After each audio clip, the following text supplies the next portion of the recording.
Ako po si Miss Winnie at ito ang ating kwento. Isang mapagpalang araw po sa inyong lahat. Itago niyo na lamang ako sa pangalang Susan. Naisipan kong ibahagi ang aking kwento dahil alam kong maraming makakarelate sa akin. Nangyari ito nung nasa edad 30 pa lamang ako, kumbaga ng mga panahon na dalaga pa lang ako at walang asawa.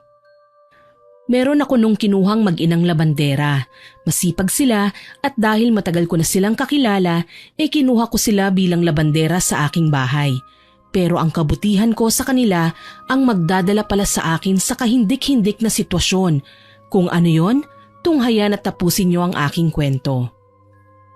Laki kami ng aking ate Ani sa hirap. Kumbaga isang kahig, isang tuka ang aming buhay.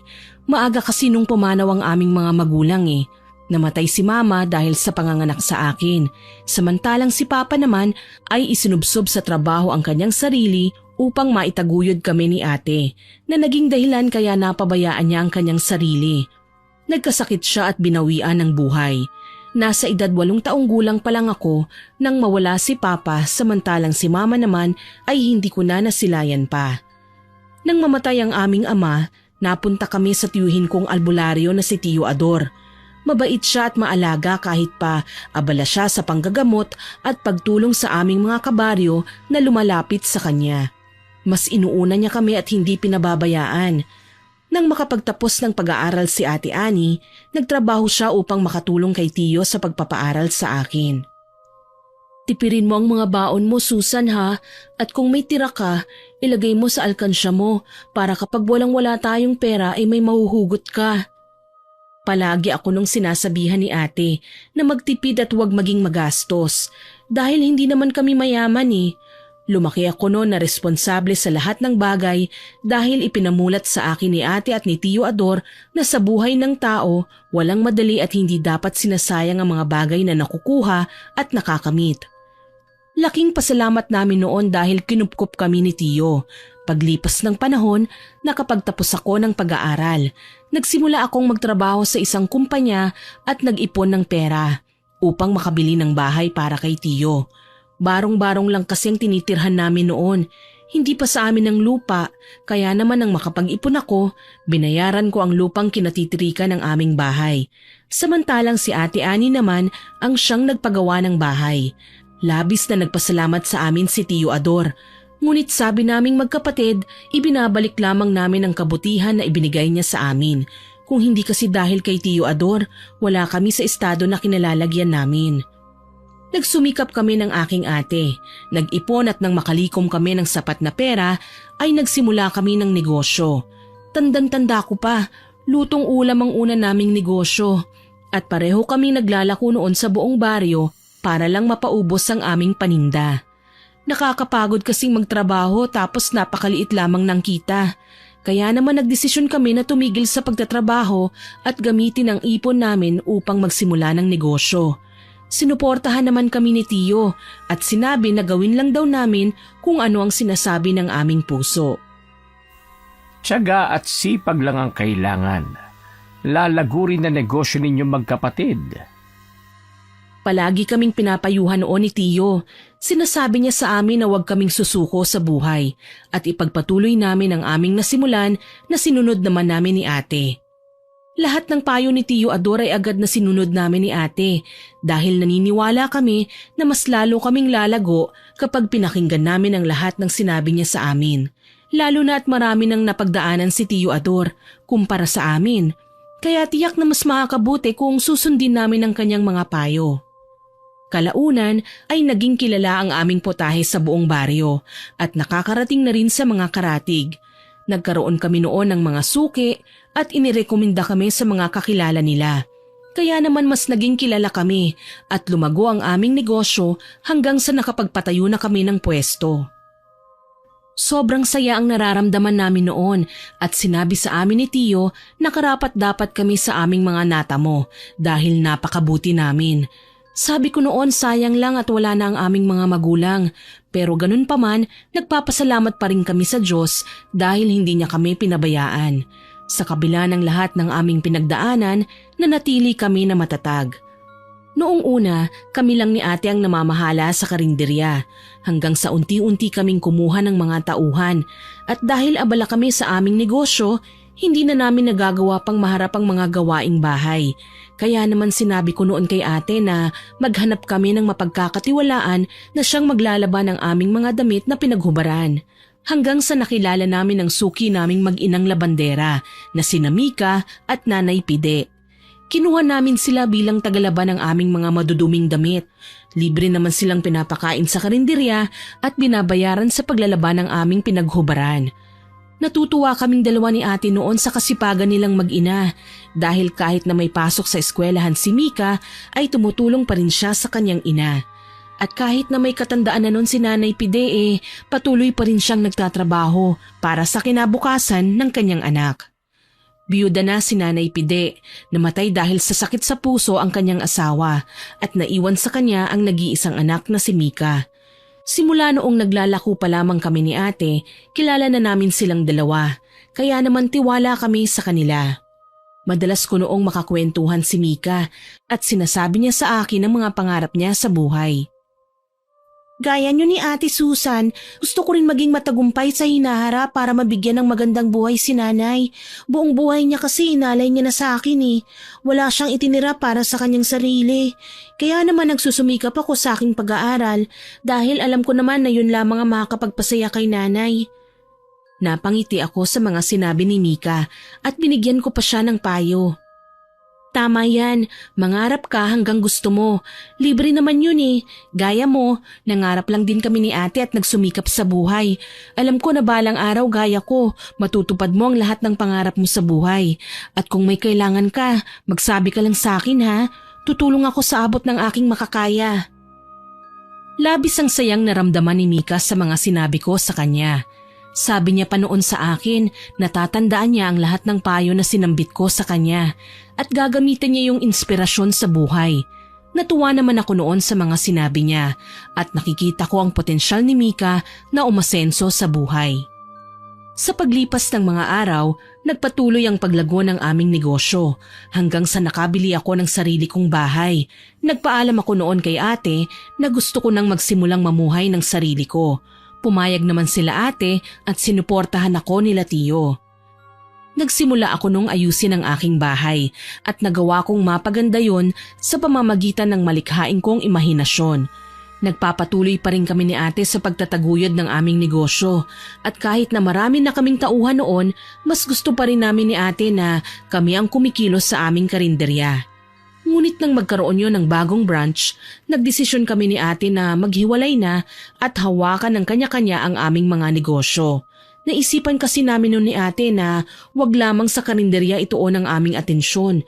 Nagtayo kami ng bagong negosyo at yun nga ang tindahan namin ng mga pabango. Mahilig kasi si ate sa mga ganong bagay eh. Bukod sa pabango ay nagbebenta rin kami ng mga cosmetic products. Lahat ng sinimulan naming negosyo ay naging malago at marami na kaming taong natutulungan. Gayunpaman, naging abala kami ni ate at nawalan na ng oras sa isa't isa. Pero ako, ini-enjoy ko lamang ang aking buhay. Lumalabas pa rin ako kasama ng aking mga kaibigan at nililibang ko ang aking sarili. Ayoko kasi noon nasayangin ang oras ko at gusto kong maging makabuluhan ang aking buhay. Minsan pa, lahat ng kita namin noon sa karinderya ay ibinigay ko sa isang simbahan bilang donasyon para sa mga batang naulila. Hindi naman nagalit sa akin si ate dahil natuwa pa nga siya at marami raw kaming natutulungan ng mga bata. Hanggang sa naisipan ko na bigyan ng bahay sina Nanay Pide at si Mika. Nako, maraming salamat Susan. Malaking tulong sa amin ang bahay na ibinigay mo dahil hindi na namin kailangan na mangupahan. Salamat ha at napakabuti mo talaga kaya pinagpapala kayo ng ate mo. Sana hindi kayo magbago at marami pa kayong matulungan na ibang tao. Natuwa naman ako noon na makita silang masaya dahil sa simpleng tulong na ibinigay ko sa kanilang mag-ina. Sinagot ko rin noon ang pag-aaral ni Mika dahil nakikita ko na desidido siyang makapagtapos at maiahon sa hirap ang kanyang ina. Kaya naman gusto ko siyang tulungan. Maging si ate noon ay tumulong din sa kanilang dalawa dahil natutuwa kami at naaalala namin ang aming mga sarili sa kanilang mag-ina. Pero lahat pala ng kabutihan na ginagawa namin sa kanila baliwala lamang. Paano ko nasabi ang bagay na yon? Ipagpatuloy natin ang aking kwento. Dahil naging abala ko sa negosyo at hindi ko na maharap ang mga gawaing bahay, naisipan kong kunin bilang personal na tagalabas sina Nanay Pide at Mika. Hindi naman kasi marami ang aking mga hinubad. Naaawa rin ako noon sa kanila sa tuwing nakikita ko na napakarami nilang nilalabhan. Tapos napakaliit lamang ng binabayad sa kanila. Kaya naisipan ko noon na kunin sila upang hindi na sila mahirapan pa. Gusto ko po sanang kunin kayo bilang personal kong labandera. At syempre sa bahay ko po kayo maglalaba. May tiwala naman po ako sa inyong dalawa At huwag kayong mag-alala dahil hindi naman ako mahigpit. Kung anong meron ako sa bahay ko, parang sa inyo na rin dahil itinuturing ko na po kayong pamilya. Nagkatinginan silang mag-ina nang sabihin ko ang mga katagang yun at labis silang nagpasalamat sa akin. Nagsimula noon sila Nanay Pide na maging labandera ko. Hindi naman sila hirap dahil malilinis naman ang mga hinubad ko at iilan lamang ang mga yon. Kapag tapos na sila sa kanilang ginagawa, pinanonood ko sila sa telebisyon at pinaghahanda ko pa ng makakain dahil alam ko kung gaano nakakapagod ang maglaba. Parang kapatid ko na noon si Mika at nanay ko naman si Nanay Pide. Kaya kung ano ang kinakain ko, ganun din sila. Kumbaga, pamilya na ang turingan namin. Isang araw pag uwi ko sa bahay, naabutan ko na napakakalat. Syempre nagulat ako dahil hindi naman ganun sila Nanay Pide at palaging malinis ang bahay ko. Kaya naman nagtaka ako. Agad na tinawag ko si Mika, ngunit hindi siya sumagot. Pagtingin ko walang katao-tao sa bahay at napakagulo. Bahagyang uminit ang ulo ko noon at kahit pagod ako, sinimulan ko ang paglilinis. Ilang sandali ang lumipas, biglang dumating si Mika. May mga dala-dala siyang gamit na panlinis ng bahay at pawis na pawis siya. Nakapamewang na tinanong ko si Mika kung ano ang nangyari. Bakit naman napakakalat naman dito sa bahay? Nasaan ang nanay mo? Tambakan labahin at napakadumi ng bahay. Ano bang ginawa niyo dito? Nakayukong humingi ng pasensya si Mika sa akin at inilapag ang kanyang mga dala-dala. Pasensya ka na ate, kagagaling ko lang kasi sa eskwelahan Pag uwi ko dito, inabutan ko si nanay na walang malay sa lapag, kaya naman agad na dinala ko siya sa ospital. Medyo natagalan ako dahil pumila pa kami kahit na emergency naman. Pasensya na po talaga ha, ngayon lang po kasi nangyari ito at hindi ko inaasahan na daratnan ko si nanay ng walang malay. Nagulat ako sa sinabi ni Mika at bahagya pa akong nag-alala para sa kalagayan ni Nanay Pide. Kumusta si nanay mo? Naasikaso mo na ba siya? Tinawagan mo na lang sana ako at hindi ka na bumalik pa dito. Pasensya ka na kung medyo nataasan kita ng boses kanina. Pagod lang talaga ako Sinabi naman sa akin ni Mika na naiintindihan niya raw ako, kaya naman wala daw akong dapat ipag-alala. Sabi ko noon sa kanya na bumalik na lamang siya sa ospital para may makasama ang nanay niya. Binigyan ko pa siya ng pera upang mabili ang mga inireseta ng doktor sa kanila. Kaagad na nagpaalam sa akin si Mika at bumalik sa kanyang ina. Tinapos ko na lamang noon ang mga ginagawa ko at nagpahinga na. Pasado 6:00 na ng gabi nang magising ako at nakatanggap ako ng tawag mula kay Mika. Ngunit hindi ko yun nasagot dahil natulog ako at nagpahinga. Nakita ko naman ang text sa akin ni Mika at sinabi niya na nakauwi na raw sila, ngunit kailangan pa raw magpahinga ng kanyang nanay. Sinabihan ko naman siya na ayos lang yun at ako na muna ang bahala sa aking bahay. Kinabukasan, nagluto ako ng pagkain at dinalaw ko sila sa kanilang bahay. Malamya si Nanay Pide ng mga panahon na yun, kaya naman nilutuan ko siya ng nilagang baboy para makahigop ng sabaw. Pagkatapos kong pumunta sa kanila ay dumiretso na ako sa karinderya para tignan ang mga nangyayari doon. Maayos naman ang lahat kaya wala naman akong naging problema. Tumambay pa ako noon sa karinderya para pagmasdan at tignan kung ano ang mga kailangan na bilhin at kung ano ang mga wala na. Pagkatapos noon ay dumiretso na agad ako sa pamilihan at binili ang mga kakailanganin ko sa karinderya. Sobrang bilis ng oras at hindi ko na namalayan na paggabi na pala nang matapos ako sa pamimili. Inihatid ko na lamang ang mga pinamili ko sa karinderya at agad na umuwi ng bahay. Pagdating ko ay naabutan ko si Mika na nagluluto. Nandyan ka na po pala, Ate Susan. Nagluluto po ako ng makakain mo dahil bilin po yan sa akin ni Nanay. Dapat ko pong gawin ng trabaho namin dito eh. Naupo naman ako noon sa sala at pagod na napabuntong hininga. Kamusta ng nanay mo? Magsabi lang kayo sa akin kung anong kailangan niyo sa bahay ha. Nga pala, kumain ka na ba? Sumabay ka na lang sa akin at dalhan mo ng makakain ng nanay mo.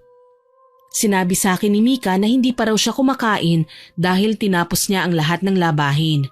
Matapos niyang magluto ay agad na sinabayan niya akong kumain at nagkwentuhan kaming dalawa. Nga pala Ate Susan, ako nga pala ang nangunguna sa aming klase at pagdating ng araw ng aming pagtatapos, gusto ko po na nandun ka dahil naging inspirasyon ko po kayo ni Ate Annie. Natuwa ako sa sinabi ni Mika at kaagad akong pumayag sa kanyang nais. Matapos naming kumain ay umalis na rin siya kaagad dahil paiinumin pa raw niya ng gamot ang kanyang ina. Pag-alis ni Mika ay agad na tinawagan ko si Ate Annie at sinabi ko sa kanya ang mga sinambit sa akin ni Mika. Tuwang-tuwa naman si Ate Annie sa kanyang balitang narinig mula sa akin. Nagplano kaming dalawa na mag-organisa ng isang salo-salo bilang regalo para kay Mika dahil sa kasipagan niya sa kanyang pag-aaral. Alam ko kung gaano kahirap pagsabayin ang pag-aaral at pagtatrabaho. Kaya naman bilib ako kay Mika noon dahil sa murang edad niya nagagawa niyang mapagsabay ang kanyang trabaho at pag-aaral. Matapos ang araw na yon, namili ako ng mga lulutuin para sa salo-salong gagawin namin para kay Mika. Natuwa ako dahil para bang namiss ko na maghanda at magluto. Dati kasi palagi kaming nagluluto ni ate sa tuwing meron may kaarawan sa amin. Matapos kong mamili ng mga pagkain ay naisipan ko na bumili ng regalo para kay Mika. Binilhan ko siya ng mga personal na gamit, gaya ng damit at mga gamit niya sa eskwelahan. Ibinalot ko pa noon ang mga regalo ko kay Mika at tuwang-tuwa talaga ako sa mga pinamili ko para sa kanya dahil lahat ng yon ay alam kong magagamit niya. Sabi ko noon sa sarili ko na hindi man ako nagkaroon ng mga ganoong bagay nung nag-aaral pa ako pero masaya ako na makapagbigay ako ng ganon sa taong nangangailangan. Alam ko noon na matutuwa si Mika kapag nakita niya ang regalo ko at sabi rin sa akin ni ate, bumili rin siya ng regalo para kay Mika. Kumbaga ang turing namin noon kay Mika ay para na rin naming sariling kapatid, bunso kumbaga. Nang dumating ang araw ng pagtatapos ni Mika, naghanda si Ate Annie. Samantalang ako naman ay sumama sa kanila sa eskwelahan. Nakita ko na maraming kaibigan si Mika, kaya naman natuwa ako. Nagsabi siya noon ng mensahe para sa lahat dahil siya ang nangunguna sa buong eskwelahan. Binigyan ko pa siya ng bulaklak at labis na nagpasalamat si Mika sa akin. Naiyak pa ako noon habang binabasa niya ang kanyang mensahe para sa lahat. Talaga namang nakakaantig ng puso at halatang pinagsikapan niyang sulatin. Nang matapos ang seremonya nila sa eskwelahan ay agad ko na siyang niyaya sa aking bahay. Laking gulat nilang mag-ina nang makita nila ang mga handa. Lumapit sa kanila si Ate Annie at agad na binigay ang kanyang regalo para kay Mika. Binabati kita sa iyong pagtatapos at nabanggit sa akin ni Susan na ikaw ang nangunguna sa inyong paaralan. Labis na nagpasalamat si Mika sa regalong binigay sa kanya ni Ate Annie. Agad ko namang kinuha ang regalo ko para sa kanya. Buksan mo na ang mga regalo namin sa iyo para makita mo na. Tiyak kong matutuwa ka. Muling nagpasalamat sa amin si Mika bago niya binuksan ang mga regalo. Unang tinignan niya ay ang bigay ko at tuwang-tuwa siya nang makita kung ano ang nilalaman. Niyakap pa ako ni Mika at muling nagpasalamat. Kitang-kita ko ang saya sa kanyang mga mata. Napangiti ako noon at nang buksan ni Mika ang regalo sa kanya ni Ate Annie, mas lalo siyang natuwa. Kahit ako hindi ko akalain nare-regaluhan ni ate ng mga gintong kwintas, hikaw at pulsera si Mika. Naku, mahal po ito. Hindi ko matatanggap dahil nakakahiya naman po. Agad naman na ibinalik ni Mika ang regalo ni ate, ngunit pinilit ni ate ito sa kanya. Sige na, kunin mo na yan. Huwag ka nang mahiya dahil para talaga sa'yo yan. Pinasadya ko pa nga na ipaukit ang iyong pangalan dyan eh, kaya huwag mong tatanggihan. Wala na ngang nagawa pa si Mika, lalo na at nang isinuot na sa kanya ni ate ang mga yon. Bagay na bagay sa'yo, tapos isuot mo yung regalo ko sa iyong damit ha. Niyakap niya kaming dalawa at tuwang-tuwa naman kami. Nagsalo-salo kami at namigay ng handa sa aming mga kapitbahay. Ilang sandali naman ang lumipas ay dumating si Tio Ador. Aba, mukhang masaya kayo ah. Kumusta? Nagulat ako sa biglaang pagdating ni Tio at agad kaming nagmano sa kanya. Ipinakilala namin ni ate sila Mika at hindi ko alam ngunit para bang hindi maganda ang naging timpla ni Tio nang makita ang mag-ina. Nang matapos ang pagdiriwang, umuwi na sila Mika at nagpaalam na rin si Ate Ani. Samantala, kami naman ni Tio ay naiwan sa bahay. Tio, kanina pa po kayo tahimik. May nangyari po ba? O di kaya may nararamdaman po ba kayo? Malalim na napabuntong hininga si Tio Ador at para bang nag-aalinlangan pa siya na magsalita. Hindi ko alam kung paano ko sasabihin sa'yo. Pero si Pide kasi ay matagal ko lang kakilala. Isa siyang mambabarang na madalas lapitan noon sa baryo kapag nais gumanti ng tao. Napakunot ang noo ko sa sinabi ni Tio. Mambabarang? Ano yun? Hindi ko po maunawaan. Kaagad na sinabi sa akin ni Tio na magaling na mambabarang si Nanay Pide. Ngunit hindi daw alam ni Nanay Pide na kilala siya ni Tio Ador. Basta mag-iingat ka sa kanya. Sa kanila mag-ina lalo na at hindi natin alam kung hanggang kailan sila mabait sa inyo ng ate mo. Nagtaka ako sa mga sinabi ni Tio Ador at hindi ko akalain na gano'n ang mga sasabihin niya sa akin. Hindi ko naman sinabi kay ate ang mga sinabi ni Tio Ador dahil ayoko nang mag-isip pa siya. Alam ko kasi na abala si ate kaya ayoko siyang istorbohin pa. Matapos ang pag-uusap namin na yon ni Tio Ador ay umalis na rin naman siya. Sabi niya pa sa akin noon na mag-iingat ako, wag daw akong basta-basta nagtitiwala sa kahit na sino. Ewan ko ba, pero sa puntong yon hindi ko sinunod si Tio. Para kasi sa akin, malabong gawin nila Nanay Pide ang kanyang mga sinasabi. Matagal ko na rin kasi namang kilala sila Mika at pakiramdam ko noon hindi nila magagawa sa akin ang mga bagay na yon. Nagpatuloy ako sa pagtitiwala kay Nanay Pide at Mika. Hindi ko sila pinag-isipan ng masama dahil gaya ng palagi kong sinasabi, parang pamilya na ang turing ko sa kanilang mag-ina. Sa paglipas ng mga araw ay nagulat na lang ako dahil hindi na tumuloy sa kolehiyo si Mika. Nagtaka naman ako kaya naman kaagad na kinausap ko siya at tinanong ang kanyang dahilan. Matanda na kasi si Nanay, Ate Susan. Gusto ko na sa bahay na lamang siya at magpahinga. Naisip ko na pwede pa naman akong mag-aral sa susunod. Pero sa ngayon, kailangan ko munang mag-ipon para sa mga gamot ni Nanay. Nakakahiya naman po kung aasa lamang ako sa'yo, lalo na't hindi mo naman kami kaano-ano. Nagulat ako sa sinabi ni Mika sa akin at napakunot pa ang aking noo sa kanyang mga sinambit. Pwede mo namang ipagpatuloy ang pag-aaral mo habang nagtatrabaho ka dito sa akin. Hindi naman kailangan na araw-araw kang nandito Kung kailan ka lang libre. Sayang naman kasi kung hihinto ka sa pag-aaral mo. Labis na nagpasalamat sa akin si Mika, ngunit mabilis niyang tinanggihan ang aking alok. Nagpapasalamat po ako sa pagiging mabuti mo sa akin, Ate Susan. Pero kapag nag-aral ako wala nang mag-aasikaso kay Nanay Sigurado kapag medyo lumakas-lakas na ulit si Nanay, tsaka ako papasok muli at ipagpapatuloy ang aking pag-aaral. Nirespeto ko na lamang ang mga desisyon ni Mika at sinabi ko sa kanya na susuportahan ko siya sa anuman ang kanyang gagawin. Nagpatuloy siya sa pagtatrabaho sa akin at umuuwi-uwi siya sa kanilang bahay kapag maghahatid ng pagkain sa kanyang ina. Saludo ako noon sa kabaitan ni Mika. Mas pinili niyang alagaan ang kanyang ina kesa tuparin ang kanyang pangarap. Kung ako rin naman kasi ang nasa sitwasyon niya, ganun rin naman ang aking gagawin dahil mas mahalaga ang buhay ng aking ina at ayokong may mangyari sa kanya.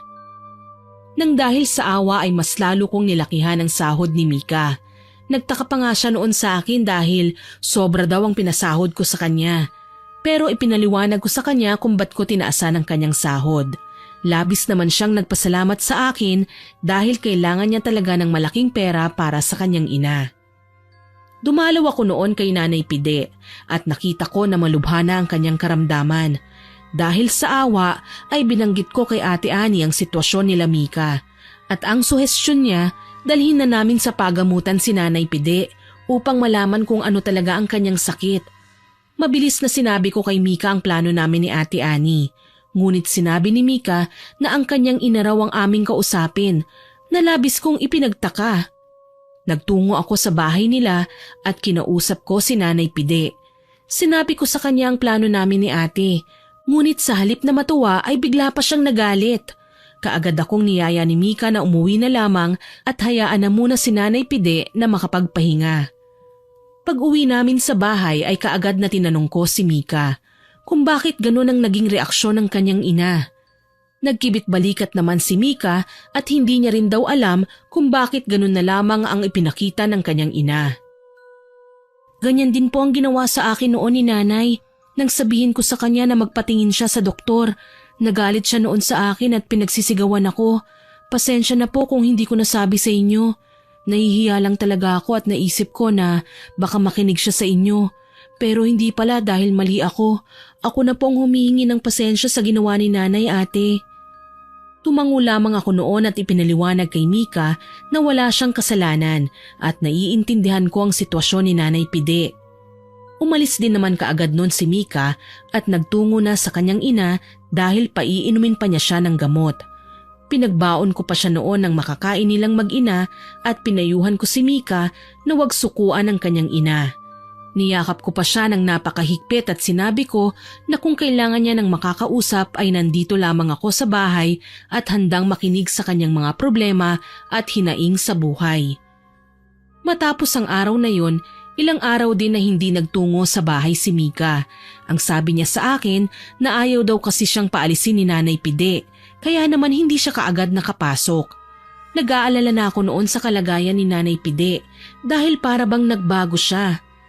Gayunpaman sa paglipas ng mga araw, unti-unti rin naman na gumaling si Nanay Pide at sinabi sa akin ni Mika na dahil yon sa mga dasal at payo na ginawa ko sa kanilang mag-ina.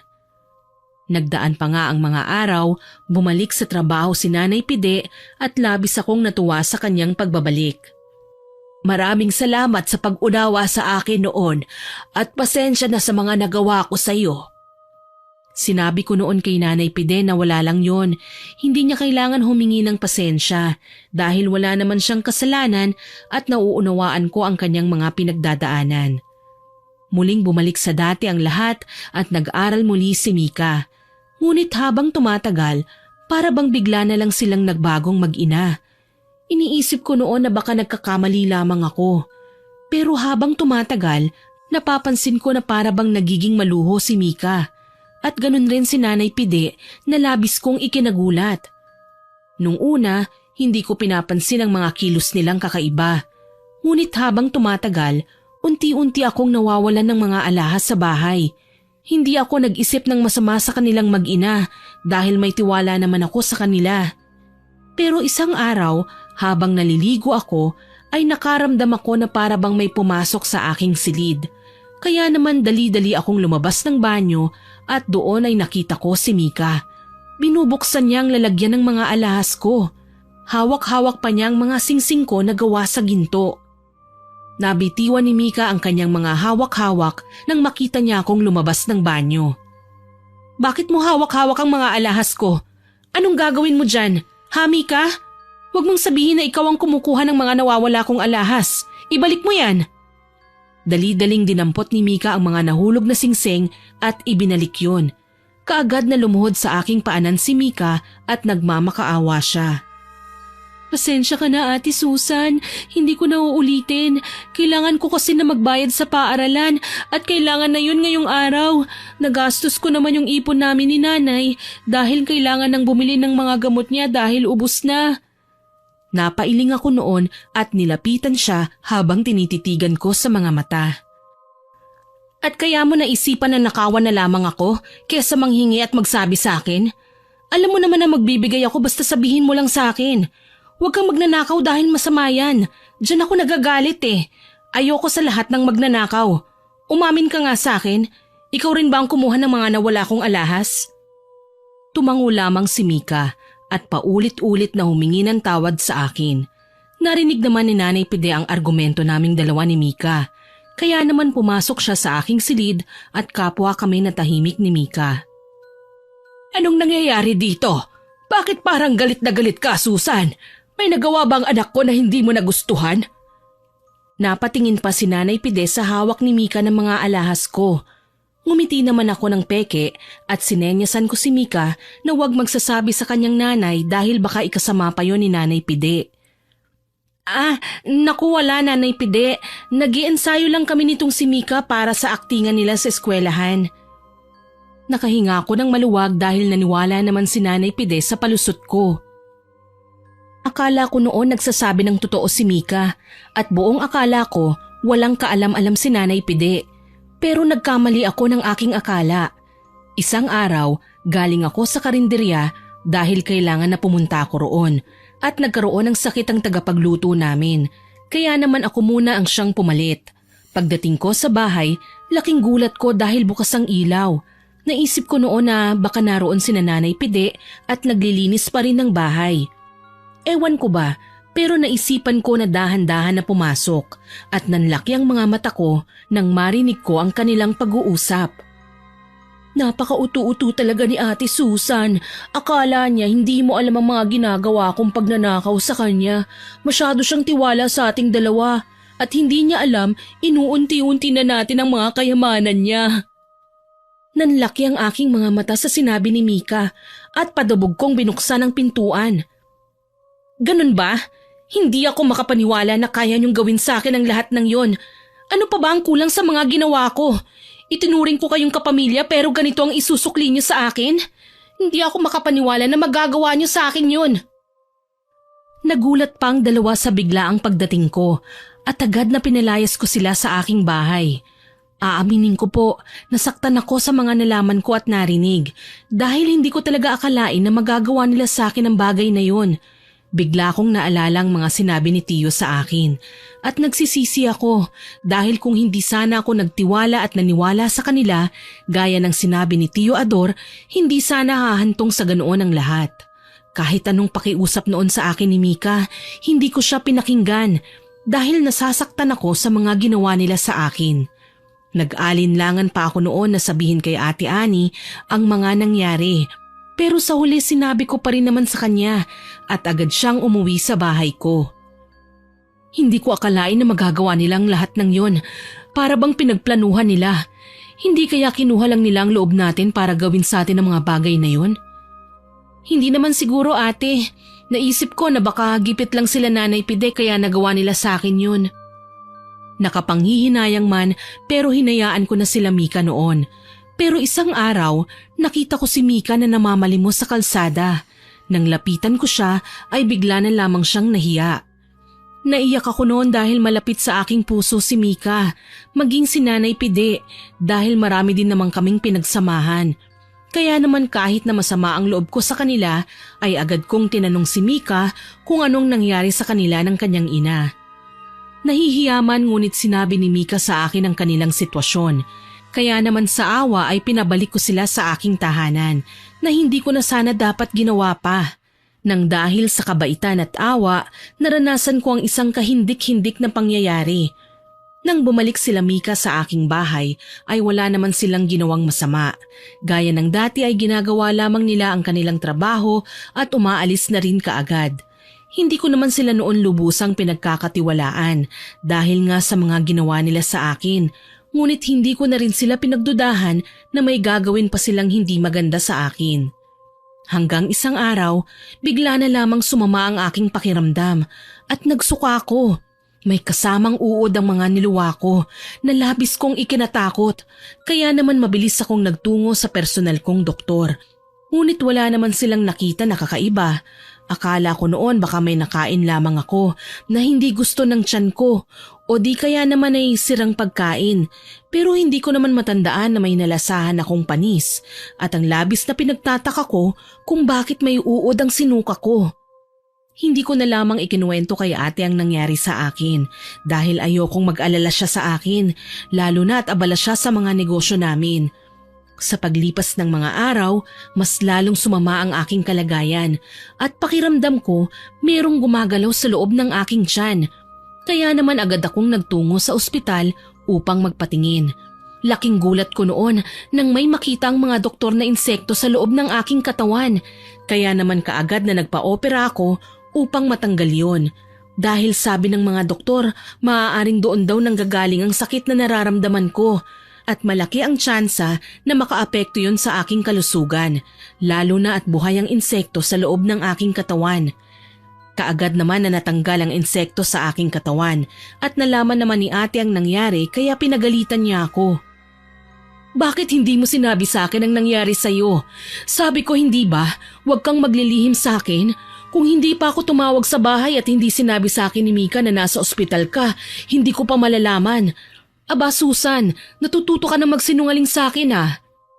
Kaagad na pinaliwanag ko kay ate na ayoko lamang na mag-alala siya sa akin at makadagdag pa sa kanyang mga iniisip.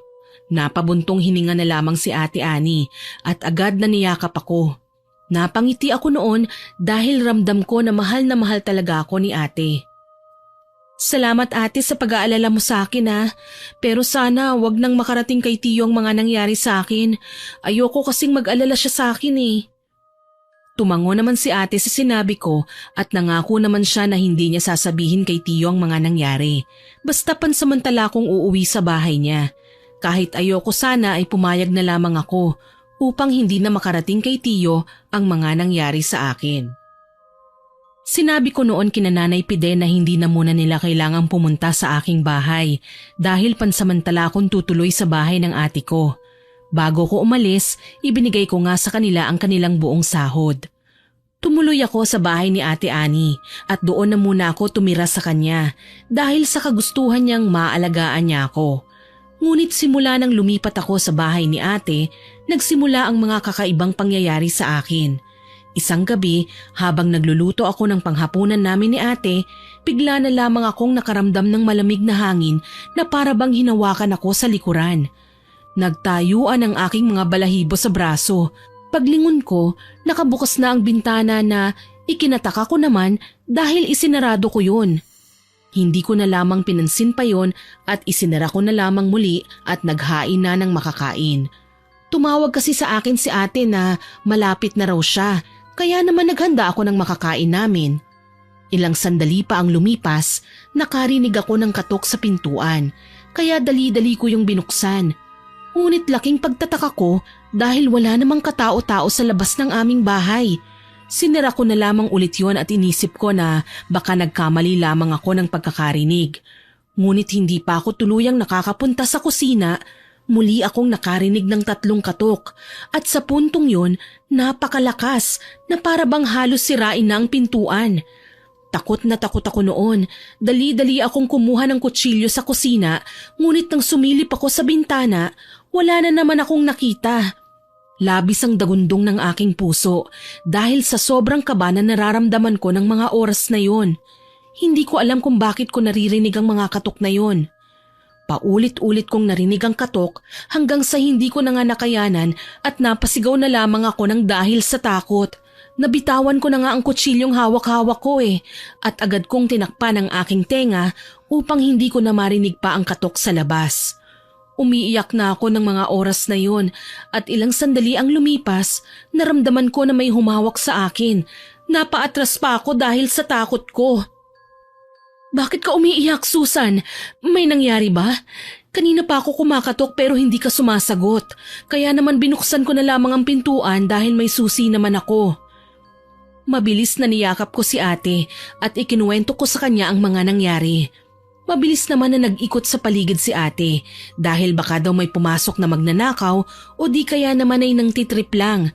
Ngunit wala kaming nakita na kahit na anino ng sino man. Sa labis na takot na naramdaman ko, nakatulog na ako ng gabing yon at hindi ko na nasabayan pa si ate na kumain. Ngunit hindi pa doon nagtatapos ang kababalaghan na nangyari sa akin ng araw na yon. Dahil pagsapit ng 3:00 ng madaling araw, nakarinig ako ng tila ba bumubulong sa aking tenga. Napatayo ako ngunit wala akong nakita, kaya naman naisip ko na baka guni-guni ko lamang ang mga naririnig ko. Ngunit ilang sandali ang lumipas, bigla namang may humila ng kumot ko at napasigaw na ako sa mga oras na yon.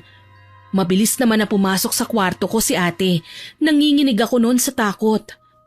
Ate, may humila ng kumot ko. Tapos naririnig ko may bumubulong-bulong sa akin pero wala namang tao. Ano bang nangyayari sa'yo, Susan? Baka naman binabangungot ka lamang. Doon ka na lamang matulog sa kwarto ko para kasama kita at kahit papano'y mapanatag ka dahil kasama mo ko. Buhat ng araw na yon ay palagi na akong katabi ni ate na matulog. Dahil sa tuwing mag-isa akong natutulog sa kwarto ay palagi na lamang akong sumisigaw at natatakot dahil paulit-ulit kong nararanasan ang mga kakaibang kaganapan sa aking buhay.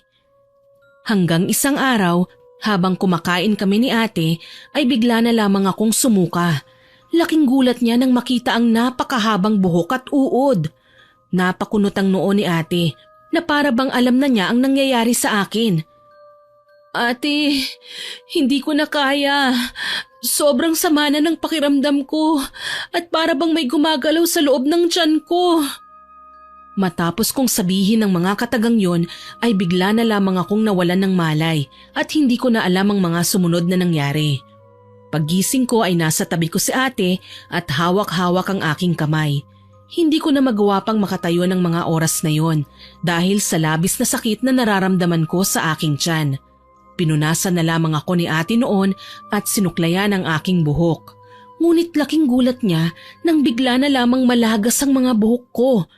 Napasigaw ako noon sa takot at hindi ko na talaga alam ang aking gagawin dahil pakiramdam ko hindi na normal ang nangyayari sa akin. Sa tingin ko kailangan na nating lumapit kay Tiyo. Hindi normal ang nangyayari sa'yo. Pakiramdam ko binabarang ka. Malakas ang hinala ko na maaaring sila Nanay Pide ang gumawa nito sa'yo. Pero sana lang mali ako ng hinala. Ayoko sanang iparating kay Tiyo Ador ang mga nangyayari sa akin. Ngunit wala na kaming malalapitan pa ni ate. Kaagad na umuwi kami ng probinsya kung saan nakatira si Tiyo. Gulat na gulat siya nang makita ang malaking pagbabago sa akin. Pumayat kasi ako at namumutla ang aking labi. Tapos nauubos na noon ang mga buhok ko. Tinubuan pa ako ng mga kung ano-anong sugat sa katawan at nagnanana pa yun. Nahihiya akong makita ng ibang tao ang aking kalagayan dahil talaga namang nakakadiri ang aking itsura. Alam niyo ba yung parang buhay na naaagnas na? Ganon ang itsura ko. Unang tingin pa lang sa akin ni Tiyo Ador ay napailing na siya. Sinabihan na kita na mag-iingat ka sa mag-inang yon pero mukhang hindi mo ko pinakinggan. Nagulat pa si ate sa sinabi ni Tiyo. Ano? Binalaan ka na pala ni Tiyo? Hindi mo man lang sinabi sa akin? Susan naman, ano bang ginagawa mo? Tignan mong sitwasyon mo ngayon, kinawawa ka nila. Ikinuwento ni ate ang lahat ng nangyari at ang mga ginawa nila Nanay Pide noon kay Tiyo Ador.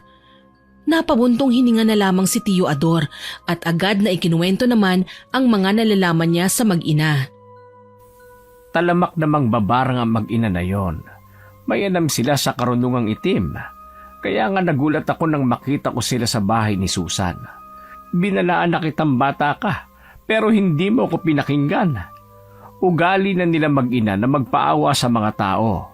Tapos kapag nakuha na nila ang kanilang gusto, ay gagawaran nila sila ng sakit para kapag namatay, sila na ang kukuha sa mga ari-arian ng kanilang biktima. Hindi ako makapaniwala sa mga sinabi ni Tiyo sa akin. Sinubukan ni Tiyo Ador na gamutin ako, ngunit sadyang malakas ang mag-ina dahil nagawa nilang matalo si Tiyo. Iniisip ko noon na mamamatay na ako dahil sa sumpang inilagay sa akin ng mag-ina. At tama nga ang hinala ni ate dahil binarang nga ako nila Nanay Pide. Hindi ko akalain na sa kabila ng kabutihan na ipinakita ko sa kanila, magagawa pala nila ang kahindik-hindik na bagay na yun sa akin. Sabi sa akin noon ni Tiyo na matatanggal lamang ang sumpang inilagay sa akin ni Nanay Pide kung mapapatay namin siya. Ngunit nang puntahan ni ate ang kanilang bahay ay wala na sila roon at naglaho na para bang bula. Siguro naisip na nila na pupuntahan namin sila, kaya naman mabilis silang lumipat. Ate, mamamatay na ba ako? Paano na ako? Hindi na ako gagaling hanggat hindi natin makikita sila Mika. Handa ko namang ibigay ang lahat ng gusto nila basta pagalingin lamang nila ako. Hindi ko dapat nararanasan ang lahat ng ito dahil tumulong lang naman ako. Masama ba akong tao, ate, para maranasan ang paghihirap na ito? Umiiyak ako noon habang patuloy na nagtatanong kay ate, pero pinalakas niya ang loob ko. Hindi ko hahayaan na mangyari ang lahat ng yon. Susan, gagawin ko ang lahat ng aking makakaya para mahanap ko sila. At kung kailangan na maglabas ako ng malaking halaga para lang makita sila, gagawin ko yon. Huwag ka lang mawala sa amin. Nangihina na ako ng mga panahon na yon at para bang nawawalan na ako ng pag-asa sa buhay na lumaban. Pero patuloy na pinalalakas nila ate ang aking loob. Maging si Tio ay naghanap ng paraan upang matanggal ang sumpang inilagay sa akin ng mag-ina. Humingi na siya ng tulong sa mga kapwa niya albularyo. Hindi ko alam kung ano ang gagawin ko noon, basta nagdadasal ako gabi-gabi at hinihiling sa Panginoon na pagalingin niya na ako. Nakahanap naman ng solusyon noon si Tio upang kahit papaano ay maibsan ang nararamdaman kong sakit. Nagtutulungan silang lahat upang mapagaling ako. Ngunit tila ba hindi sapat yun dahil napakalakas ng mag-ina. Hindi ko alam kung bakit nila ginagawa sa akin ang mga bagay na yun dahil wala naman akong natatandaan na may nagawa akong pagkakamali sa kanila. Isang gabi, habang mahimbing akong natutulog, bigla ko na lamang napanaginipan si Mika. Umiiyak siya at humihingi ng tawad sa akin. Hindi ko alam pero para bang naapektuhan ako sa mga napanaginipan ko. Para ba kasing nagsisisi siya sa mga nagawa niya sa akin. Pero naisip ko noon na baka hindi ko lang talaga matanggap na nagawa sa akin nila Mika yon, kaya ako napapanaginipan ng bagay na yon. Makalipas ang 1 taon, nagpapasalamat ako dahil buhay pa rin ako. Medyo naging malakas na ako dahil sa gamot na naimbento nila Tio. Isang araw, naisipan ko na maglakad-lakad upang magpahangin. Wala noon si ate dahil nasa Maynila siya noon at hinahanap pa rin ng mag-ina. Samantalang si Tio naman noon ay nasa bahay ng kanyang mga kaibigan at naghahanap sila ng paraan upang matapos na ang paghihirap ko. Sa totoo lang, gusto ko nang sumuko ng mga panahon na yon. Ngunit dahil sa suporta nila Tio Ador at Ate Annie, lumalaban pa rin ako at gusto kong gumaling muli. Yun na nga, habang naglalakad ako ay napansin ko na may isang babaeng nakatingin sa akin mula sa hindi kalayuan. Nang mapadpad ang tingin ko sa kanya ay bigla na lamang siyang tumakbo palayo na ikinataka ko. Nung una hindi ko yun pinapansin dahil sa isip-isip ko baka nagtataka lamang siya sa itsura ko. Pero habang tumatagal para bang nawiwirduhan na ako sa kanya. Kaya naman isang araw habang naglalakad ako, sinadya ko ng magkunwaring nadapa ako. At gaya ng inaasahan ko, mabilis niya akong nilapitan at tinulungan niya akong makatayo. Akmang aalis na sana siya ngunit mahigpit ko siyang hinawakan, dahilan upang hindi siya makalayo sa akin. Tinanggal ko ang kanyang talukbong sa muka at nanlaki ang aking mga mata nang makita ko na ang babaeng yun ay walang iba kung hindi si Mika. Anong ginagawa mo dito sa probinsya ng tiyo ko? At nasan ang nanay mo? Bakit tinataguan na kami? Bakit niyo ako binarang? Ano ba ang pagkakamali ko na nagawa ko sa inyo? Hindi ko siya hinayaan noon na makaalis at tinakot ko siya na sisigaw ako kapag nagpumiglas siya. Sasabihin ko yung totoo sa iyo kung nasan si nanay, pero ipangako mo sa akin ate na hindi mo ako idadamay ha. Hindi mo rin sasabihin sa kanya na ako ang nagturo ng kinaroroonan niya. Nagulat ako sa mga sinabi ni Mika dahil bakit naman niya ilalaglag ang sarili niyang ina? Paano ako makakasiguro na nagsasabi ka ng totoo? Umpisa pa lang niloko mo na ako, kayong dalawa ng nanay mo, at nagawa pa ninyong lagyan ako ng sakit. Umiyak noon si Mika at lumuhod sa aking harapan, pero hindi na ako naniniwala sa kanya kahit na nagmamakaawa pa siya sa akin. Kaagad naman na ipinaliwanag sa akin ni Mika kung ano ang katotohanan. Aaminin ko, ako ang nag-udyok kay nanay na barangin ka para makuha namin ang kayamanan mo. Pero habang tumatagal, nakukonsensya na ako. Kaya sinabihan ko siya noon na tigilan ka na niya dahil wala na rin naman kaming mapapala pa. Pero nagalit siya sa akin at tinakot niya ako. Pero bakit mo naman sinasabi ang lahat ng ito? Gayong nanay mo siya. Baka naman pakulo niya lamang ito. Matagal na akong hindi umuwi sa bahay. Simula nang malaman ko na hindi naman talaga ako tunay na anak. Nakilala ko na ang tunay kong mga magulang at ninakaw lamang pala ako ni Nanay Pide sa kanila dahil nagagalit siya sa tunay kong magulang. Pero hindi niya pa rin ako tinitigilan at binigyan niya rin ng sakit ang mga tunay kong magulang. Natatakot ako na baka pati ako idamay niya sa kanyang galit. Kaya naman hinanap ko kung saan kayo nakatira. Matagal ko nang gustong sabihin sa iyo ang totoo pero nauunahan ako ng takot eh. Patawarin mo ako, Ate Susan, sa mga kasalanan ko sa iyo. Gulat na gulat ako sa mga isiniwalat ni Mika sa akin. Pero syempre, hindi kaagad ako naniwala. Kaya naman sinama niya ako sa tahanan ng sinasabi niyang tunay niyang magulang. Doon ko nakita ang kanilang kalagayan, kaya naman binigyan ko sila ng gamot na ginawa ni Tiyo. Kailangan mong makipagtulungan sa amin. Hindi mo kailangan matakot dahil kasama mo kaming lalabanan si Nanay Pide. At kung gusto mo talagang maisalba ang buhay ng iyong tunay na magulang, tutulong ka sa amin. Tumango naman si Mika at pumayag sa aking sinabi. Hinatid niya ako pabalik ng bahay at niyakap ako ng napakahigpit ni Ate Ani nang makauwi ako. Ngunit nang makita niya si Mika, sinampal niya siya ng paulit-ulit na agad ko namang inawat. Ang kapal din naman ang pagmumukha mo na magpakita pa dito sa amin sa kabila ng ginawa niyo sa aking kapatid. Halos ikamatay niya ang sumpang inilagay niyo sa kanya. Kaagad na humingi ng pasensya si Mika kay Ate Ani at ipinaliwanag ang mga nangyari. Pinatotohanan ko naman ang lahat ng sinabi niya. Nandito si Mika para makipagtulungan sa akin upang mahanap natin si Nanay Pide at nang matapos na ang kasamaan niya, dahil maging ang tunay na magulang ni Mika, binigyan niya rin ng sakit kagaya ko. Hindi pa rin ako lubusang naniniwala sa babae na yan. Baka mamaya kasabwat pa niya ang mga ipinakilala niyang magulang sa'yo. Hintayin natin si Tiyo at siya ang magdedesisyon. Naintindihan ko noon si ate at nais niya lamang na makasiguro na hindi nagsisinungaling si Mika sa amin. Dumating naman si Tiyo at napangiti siya nang makita si Mika. Nandito na pala ang inaasahan kong bisita na makakatulong sa atin sa paghahanap kay Pide. Pabuti naman na pagtanto mo na mali ang inainahan mo. Akala ko kagaya ka pa rin ng dati, na ututo at sunod-sunuran sa lahat ng sinasabi niya. Nagulat naman si Mika sa mga sinabi ni Tiyo Ador at hindi siya makapaniwalang kilalang kilala siya ng aking tiyuhin. Paano niyo nalaman ang lahat ng yun? Hindi ko pa naman sinasabi sa inyo ah. Takang-taka si Mika sa mga nalalaman ni Tiyo at agad namang nagpaliwanag si Tiyo Ador. Matagal ko na kayong kilala.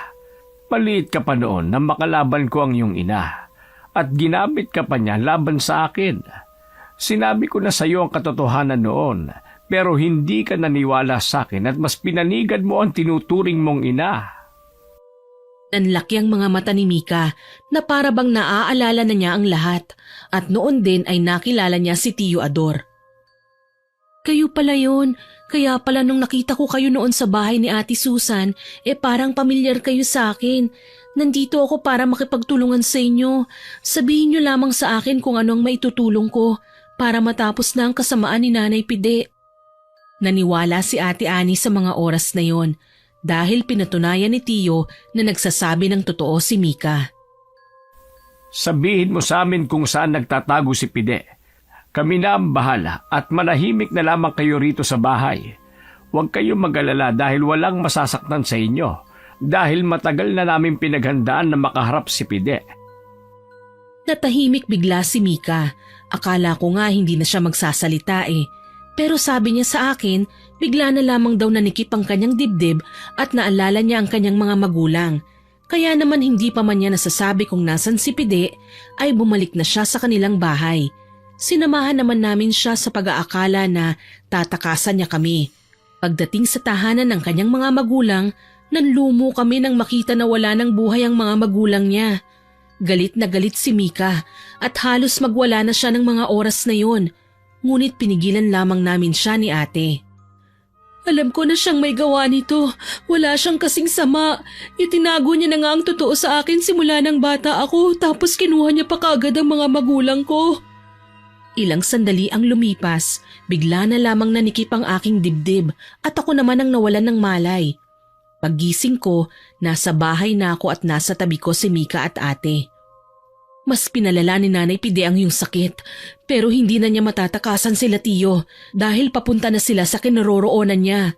Ipagdasal na lamang natin na sana magtagumpay sila Tiyo na matalo ang mambabarang na yon, alang-alang sa pagkamatay ng mga magulang ni Mika at sa paggaling mo. Tahimik lamang ako noon pero kinakabahan na ako sa mga mangyayari. Sabay-sabay kaming nagdasal nila ate noon upang manalo sila Tiyo laban kay Nanay Pide. Nang sa gayon ay matapos na ang aking paghihirap. Ilang sandali ang lumipas, nararamdaman ko ang pananakit ng aking ulo at nagsuka ako ng paulit-ulit. May kasama yung mga iba't ibang insekto na hindi ko malaman kung ano. Nararamdaman niya siguro na malapit na sila Mang Ador sa kanyang kinaroroonan. Kaya naman, minamadali na niya ang pag-oorasyon sa'yo. Naisip ko lang kung bakit patuloy niyang ginagawa ang mga bagay na ito sa'yo. May iba pa kaya siyang dahilan? Maging kami ni Ate Ani ay natahimik sa tanong ni Mika. Napaisip rin kami at tama siya. Ano naman kaya ang dahilan niya at bakit ginagawa niya sa akin ang lahat ng ito? Takang-taka na rin ako noon at napapaisip hanggang sa naalala ko ang sinabi ni Tiyo na nakalaban niya si Nanay Pide noon. Agad na sinabi naman ni Mika ang kanyang naisip. Oo nga, natatandaan ko na nabanggit sa akin noon ni Nanay Pide na kaya namatay ang kanyang asawa ay dahil sa isang albularyo. Baka si Tiyong tinutukoy niya at gumaganti siya sa pamamagitan ni Susan. Natahimik ako at hindi makapaniwala sa mga napagtanto namin. Pero yung totoo, Mika, hindi mo ba talaga alam ang dahilan niya? Hindi niya ba talaga sinabi sa'yo? Natahimik naman si Mika at ilang sandali ay nakatanggap kami ng tawag mula kay Tiyo. Si Ate Ani ang siyang sumagot sa tawag na yun. Kitang-kita ko kung paano nabitiwan ni ate ang cellphone na hawak niya at kasabay nun ang pagngiti ni Mika. Lumayo ka sa kanya, Susan! Hindi siya si Mika! Siya si Pide! Akmang hihilahin ako ni ate, pero mabilis na sinakal ako ni Nanay Pide na nagpapanggap bilang si Mika. Alam ko na para bang naguguluhan kayo, pero tapusin ninyo ang aking kwento at nang maliwanagan kayo. Biglang dumating sila Tiyo at agad na kinausap nila si Nanay Pide. Bitiwan mo ang pamangkin ko at kung may galit ka sa akin, ako ang harapin mo at parusahan. Huwag si Susan, wala siyang kasalanan sa'yo. Umawa lamang si Nanay Pide at kaagad akong hinagis, dahilan upang tumama ang ulo ko sa pader. Nanlalabo ng mga paningin ko ng mga oras na yon, pero nilabanan ko. Paghawak ko sa ulo ko, nakita ko ang dugo sa aking kamay. Mabilis naman na nilapitan ako ni Ate Ani at nilagyan niya ng tela ang ulo ko upang maibsan ang pag-agos ng dugo. Ano bang ginawa namin sa iyong kasamaan para gawin mo ang lahat ng ito sa kapatid ko? Nagawa mo pang patayin si Mika dahil ayaw mong malaman namin ang kinaroroonan mo? Tumawa naman noon si Nanay Pide at sinagot ako. Bakit hindi niyo tanungin ang magaling niyong tiyuhin kung bakit ko ginagawa ang lahat ng ito at kung ano ba ang koneksyon niyo kay Mika? Naguguluhan na ako ng mga panahon na yon at hindi ko na alam kung ano ba ang mga sinasabi niya. Walang hiya ka. Ninakaw mo na nga sa akin ang anak ko. Pinatay mo pa siya. Naguluhan kami ni ate sa mga sinabi ni Tiyo Ador. Ngunit alam namin na hindi yun ang oras para magtanong sa kanya. Dahil nasa kalagitnaan kami ng pakikipaglaban sa isang tao na hindi namin malaman kung demonyo na nga ba. Nakakatuwa naman dahil ako pa talaga ang pinagbibintangan mo na pumatay kay Mika, samantalang ikaw naman ang kumitil sa buhay ng sarili mong anak. Oo, tama kayo nang narinig, Susan.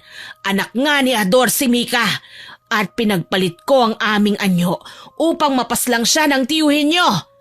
Nang sa ganoon, maramdaman niya ang sakit na dinamdam ko noon. Di ba ang saklap? Ikaw pa mismo ang pumatay sa sarili mong anak. Nagulat kami sa mga nalaman namin at napayuko na lamang si Tiyo Ador. Isiniwalat ni Nanay Pide ang lahat ng nangyari sa nakaraan. Dati pa palang magkaaway si Tiyo Ador at Nanay Pide. Si Mika ay anak ni Tiyo Ador na ninakaw noon ni Nanay Pide. ang magulang na ipinakilala ni Mika sa amin ay mga peke lamang at nagsinungaling si Nanay Pide kay Mika upang magamit niya siya laban kay Tiyo Ador. Tama na ang mga buhol-buhol mong kwento. Huwag kayo maniwala sa kanya dahil hindi lahat ng sinabi niya ay totoo. Umalis na kayo, Ani, at itakas ang kapatid mo. Ako nang bahala kay Pide. Pero Tiyo, hindi ka namin pwedeng iwanan na lang dito. Baka mapahamak ka at hindi namin yun kakayanin. Pumalakpak naman si Nanay Pide at humalakhak. Di sabay-sabay kayong mamamatay dito. Maganda nga yun. Makikita nyo kung paano kukitilan ng buhay ang bawat isa sa inyo. Sino ang gustong mauna? Bakit hindi mo unahan? Ikaw muna ang unang mamamatay. Uto-uto! Nanlaki ang mga mata namin sa biglaang pagsulpot ni Mika na akala namin noon ay patay na. Nagtaas naman ang tingin si Tiyo at nasilayan namin ang pilyong ngiti sa kanyang labi. Agad niyang sinabi na hindi niya naman talaga napatay si Mika, nasugatan niya lamang. Ngunit agad niya ring nakilala ang kanyang anak, kaya naman hindi niya tinuluyan. Galit na galit si Nanay Pide at akmang susugurin niya ako nang humarang si Ate Ani. May hawak siyang buntot pagi na nadampot niya sa lapag. Sige, lumapit ka para latiguhin ko ang mukha mong demonyo ka! Napaatras si Nanay Pide nang iwasiwas ni ate ang buntot pagi at nakita ko na natakot siya. Sinabi ni Tiyo Ador na tapos na ang kasamaan ni Nanay Pide. Dahil sa araw na yon, mamamatay na siya at matatapos na ang lahat ng kasamaan na kanyang ginawa. Hindi naman nagpatalo ang matanda kina Tiyo at ako talaga ang kanyang pinupuntirya. Bakit ba ako ang lagi mong target? Ang dami-dami namin dito tapos ako lang ang gusto mong saktan? Bakit? Dahil ba alam mong hindi kita kayang saktan? Pwes nagkakamali ka. Halika dito at lumapit ka sa akin nang matadyakan ko ang pagmumukha mo. Hindi na ako noon naging malambot pa at ginaya ko sila ate na malalakas at hindi nagpapatalo. Tumawa naman noon si Nanay Pide at napailing na lamang. Nainip naman si Tiyo Ador kaya naman kaagad niyang sinugod si Nanay Pide. Tinamaan siya sa tagiliran. Napadaing sa sakit si Nanay Pide. Galit na bumaling kay Tiyo Ador. Mabilis niyang ginantihan si Tiyo Ador at hindi namin napansin ang kanyang mabilis na pagkilos. Nagulat na lamang kami nang makita namin na hawak na niya si Tiyo Ador at paulit-ulit niyang sinuntok. Mabilis namang kumilos si ate at hinampas niya ng buntot pagi si Nanay Pide. Kaya naman nabitawan niya si Tiyo Ador na agad naman na inalalayan ni Mika. Sa aming lahat noon, ako lang ang walang hawak na armas. Kaya naman nang makita ko ang punyal sa sahig ay agad ko yung kinuha at buong lakas ko yung itinarak sa likuran ni Nanay Pide. Nanlaki ang mga mata niya sa aking ginawa at mabilis niya akong sinampal ng malakas at hinugot ang punyal. Akmang itatarak niya yun sa akin, ngunit nahampas ni ate ang kanyang kamay, dahilan upang mabitawan niya yon. Mabilis na kumilos si Tiyo Ador at kinuha ang punyal. Alam ko na marami sa inyo ang nagsasabi na ang dami-dami nyo na pero hindi nyo pa magawang matalo ang isang matandang babae. Nagkakamali kayo dahil napakalakas niya kumpara sa amin. Ilang sandali ang lumipas, bigla na lamang nabalot ng dilim ang paligid at inatake kami ng iba't ibang klase ng insekto. Mabilis naman na nilabanan ni Mika at Tiyo Ador ang mga insekto. Laking pasalamat noon ni Mika dahil tinuruan siya ni Nanay Pide kung paano pasunurin ang mga insekto at kinagat ng mga ito si Nanay Pide. Pinagpiestahan siya ng sarili niyang mga alaga at nang mawala ang mga ito ay para bang naglaho na parang bula si Nanay Pide. Lahat kami ay napaupo sa sahig at hingal na hingal dahil sa pagod. Siya rin ang tumapo sa sarili niyang buhay. Hindi niya siguro akalain na ang mga alaga niyang insekto ang siyang tatapos sa kanyang buhay. Salamat sa kanya dahil natutunan ko kung paano pasunurin ang mga insekto kahit na hindi talaga ako ang nag-alaga sa kanila. Nagyakapan kaming lahat noon at nagpasalamat sa Diyos dahil ligtas kaming lahat. Kaagad na ginamot ni Tiyo Ador ang mga sugat ko at nagpahinga kaming lahat. Para bang napakabilis ng mga pangyayari at hindi ko akalain na ganoon magtatapos ang buhay ni Nanay Pide. Hindi na namin noon pinag-usapan ang mga nangyari dahil mas pinili namin na ayusin na muna ang mga nasira sa bahay at lunasan ang mga sugat ko sa katawan. Makalipas ang 1 linggo, nagkaroon ako ng lakas ng loob upang tanungin si Tio Ador tungkol sa mga sinabi ni Nanay Pide noong labanan. Anak niyo po ba talaga si Mika? Ibig sabihin ay pinsan namin siya? Hinawakan ni Tio Ador ang aking kamay at tumingin sa aking mga mata ng seryoso. Totoo ang lahat ng mga sinabi niya tungkol kay Mika. Ipinaliwanag sa akin ni Tio na anak niya talaga si Mika. Ngunit kinuha sa kanya ni Nanay Pide noong maliit pa lamang siya.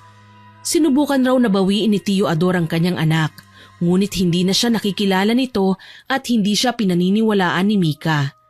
Kaya naman buhat ng malaman ni Tio Ador na nasa pangangalaga ni Nanay Pide si Mika, ay palagi niya siyang binabantayan. Kaya naman nagtaka siya noon kung bakit nasa bahay namin si Mika. Nahihiya noon na aminin sa akin ni Tio Ador ang totoo dahil hindi pa siya handa. Kaya naman binalaan niya na lamang daw ako noon. Ngunit hindi ko naman siya pinakinggan. Sabi pa nga sa akin ni Tio na natuwa siya noon nang malaman niya na magkasundo kami ni Mika. Pero duda na raw noon si Tio Ador kung bakit bigla na lamang naging mabait sa akin si Nanay Pide. Hindi kami makapaniwala ni Ate Ani sa mga isiniwalat ni Tio Ador. Tinanong pa namin noon si Mika kung ano ang nararamdaman niya na hindi niya pinaniwalaan noon ang sarili niyang ama.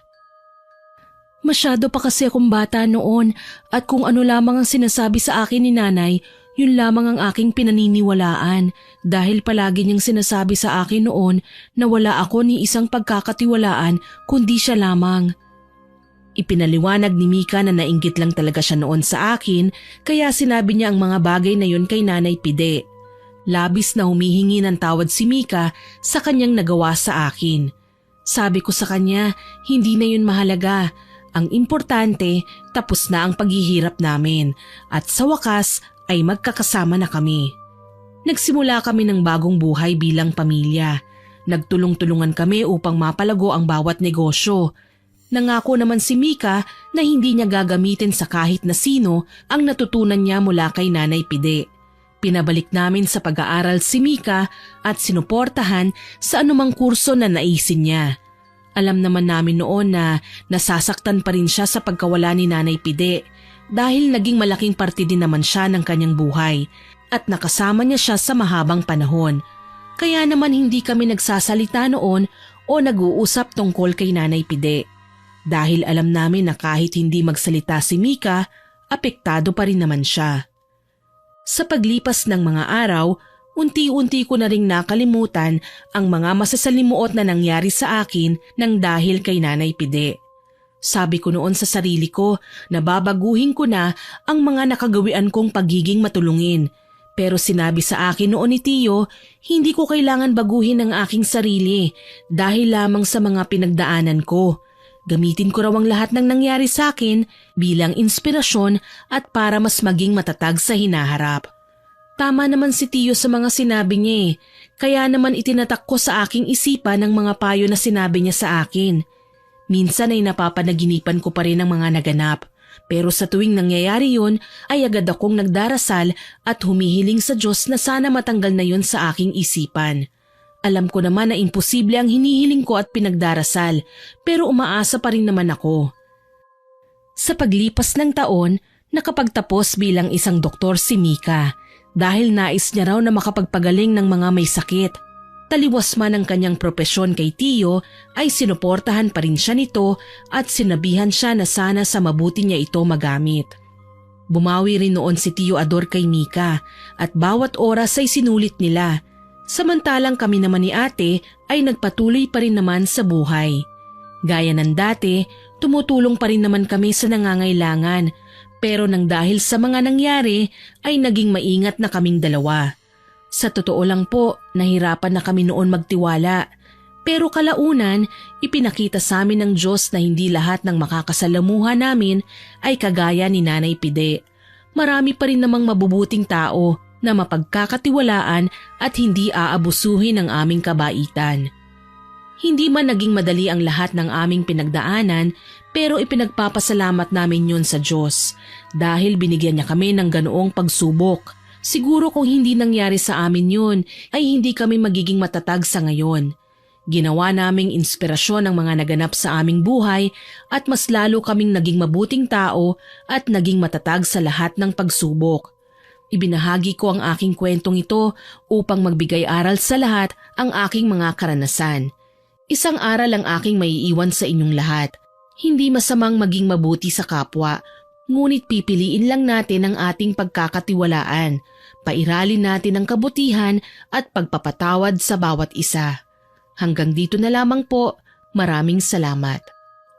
Naway nagustuhan niyo ang aking ibinahaging kwento. Ako po si Miss Winnie na nagsasabing hanggang sa muli at salamat sa inyong pakikinig.